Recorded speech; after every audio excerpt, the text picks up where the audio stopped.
പീരുമേട് തെരഞ്ഞെടുപ്പ് കേസ് ഹൈക്കോടതി തള്ളി. വാഴൂർ സോമന്റെ വിജയം റദ്ദാക്കണം എന്ന ഹർജിയാണ് തള്ളിയത്. എസ് ശ്രീകാന്ത് കൊച്ചിയിൽ നിന്ന് ചേരുന്നു കൂടുതൽ വിവരങ്ങളുമായി. ശ്രീകാന്ത്, എന്താണ് വിശദാംശങ്ങൾ?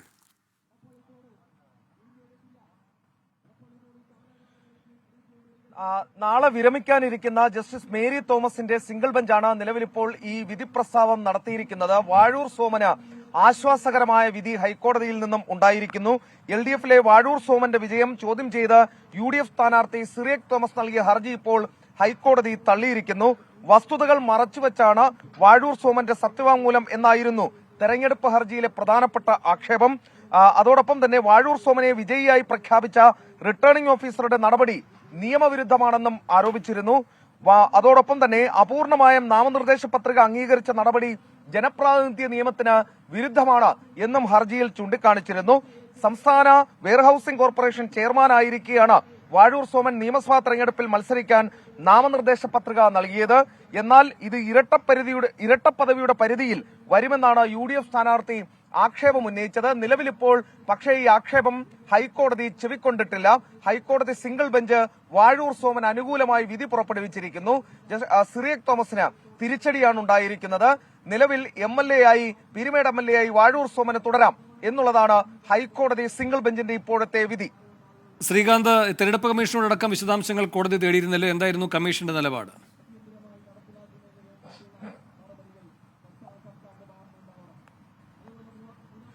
ഈ കേസുമായി ബന്ധപ്പെട്ട് വാദമുഖങ്ങൾ അവതരിപ്പിക്കുമ്പോഴാണ് തെരഞ്ഞെടുപ്പ് കമ്മീഷന്റെ വിശദീകരണം തേടിയത്. നടപടിക്രമങ്ങൾ പൂർണ്ണമായും പാലിച്ചിട്ടുണ്ട് എന്നുള്ളതായിരുന്നു തെരഞ്ഞെടുപ്പ് കമ്മീഷൻ ഇതിന് നൽകിയ മറുപടി. ഈ പശ്ചാത്തലത്തിലാണ് നിലവിലിപ്പോൾ അനുകൂലമായ ഉത്തരവ് സിംഗിൾ ബെഞ്ചിന്റെ ഭാഗത്തുനിന്നും വന്നിരിക്കുന്നത്. തെരഞ്ഞെടുപ്പ് കമ്മീഷൻ ചൂണ്ടിക്കാണിച്ച പ്രധാനപ്പെട്ട കാര്യം എല്ലാ നടപടിക്രമങ്ങളും പാലിച്ചാണ് ഈ നാമനിർദ്ദേശ പത്രിക അംഗീകരിച്ചത് എന്നുള്ളതാണ്. ഒരു തരത്തിലും നാമനിർദ്ദേശ പത്രിക തള്ളേണ്ടതായ സാഹചര്യം ഉണ്ടായിരുന്നില്ല എന്ന നിലപാട് തെരഞ്ഞെടുപ്പ് കമ്മീഷനും എടുക്കുകയുണ്ടായി. ഈ സത്യവാങ്മൂലമടക്കം വിശദമായി പരിശോധിച്ച ശേഷമാണ് ഈ നാമനിർദ്ദേശ പത്രിക അംഗീകരിച്ചത്. ഇതായിരുന്നു തെരഞ്ഞെടുപ്പ് കമ്മീഷന്റെ നിലപാട്. നിലവിലിപ്പോൾ ആ നിലപാടിന് അംഗീകാരം വന്നിരിക്കുന്നു. ഈ വാഴൂർ സോമനുമായി ബന്ധപ്പെട്ട് കേസിൽ വാഴൂർ സോമന് ആശ്വാസകരമായ വിധിയാണ് ജസ്റ്റിസ് മേരി തോമസിന്റെ ബെഞ്ച് പുറപ്പെടുവിച്ചിരിക്കുന്നത്.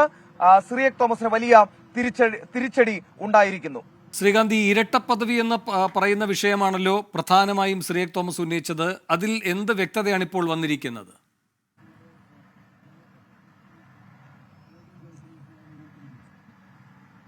വിശദമായ വിധി പ്രസ്താവമല്ല കോടതിയുടെ ഭാഗത്തുനിന്നും ഉണ്ടായത്. ഇനി വിധി പകർപ്പ് കൂടി പുറത്തുവരണം. ആ പശ്ചാത്തലത്തിലായിരിക്കും കോടതി എന്തടിസ്ഥാനത്തിലാണ് ഈ ഇരട്ടപ്പദവി എന്നുള്ള ആക്ഷേപം അത് മറികടന്ന് വാഴൂർ സോമൻ അനുകൂലമായി തീരുമാനമെടുത്തത് എന്ന് വ്യക്തമാകാൻ നിലവിലിപ്പോൾ ഈ വിധി പ്രസ്താവം നടത്തിയിരിക്കുന്നത് ഏതാനും ചില വരികളിലാണ്. അതിനാൽ ഈ വിധി പ്രസ്താവത്തിന്റെ പകർപ്പ് കൂടി പുറത്തു വരേണ്ടി വരും. ആ ഘട്ടത്തിലെ മനസ്സിലാകൂ എന്തായിരുന്നു കോടതിയുടെ റീഡിംഗ് ഈ കേസിൽ എന്നുള്ളത്. നിലവിൽ വാഴൂർ സോമൻ ആശ്വാസം എന്നുള്ള വിധിയാണ് ഇപ്പോൾ പുറത്തു വന്നിരിക്കുന്നത്. വാഴൂർ സോമൻ അനുകൂലമായി കോടതിയിൽ നിന്നും ഉത്തരവ് വന്നിരിക്കുന്നു. UDF സ്ഥാനാർത്ഥിയുടെ അപേക്ഷ തള്ളിയിരിക്കുന്നു. സിംഗിൾ ബെഞ്ചിനെ കൺവിൻസ് ചെയ്യാൻ ഈ കാര്യത്തിൽ തന്റെ നാമനിർദ്ദേശ പത്രിക അടക്കം സ്വീകരിച്ചത് കൃത്യമായ മാനദണ്ഡ പ്രകാരമാണെന്ന് കോടതിയെ കൺവിൻസ് ചെയ്യാൻ വാഴൂർ സോമന് സാധിച്ചിരിക്കുന്നു എന്നാണ് ഇതിൽ നിന്നും മനസ്സിലാക്കേണ്ടത്. കോടതിയെ സ്വാധീനിച്ച ഘടകങ്ങൾ ഏതെന്നറിയാൻ വിധിപ്പകർപ്പ് തന്നെ പുറത്തു വരേണ്ടി വരും. ഉച്ചയോടുകൂടി അതുണ്ടാകും എന്നാണ് പ്രതീക്ഷിക്കപ്പെടുന്നത്. ശ്രീകാന്ത്, ഇനിയും ഇതിൽ തുടർ നിയമ യുദ്ധങ്ങൾ ഉണ്ടാകുമെന്നാണോ കരുതേണ്ടത്?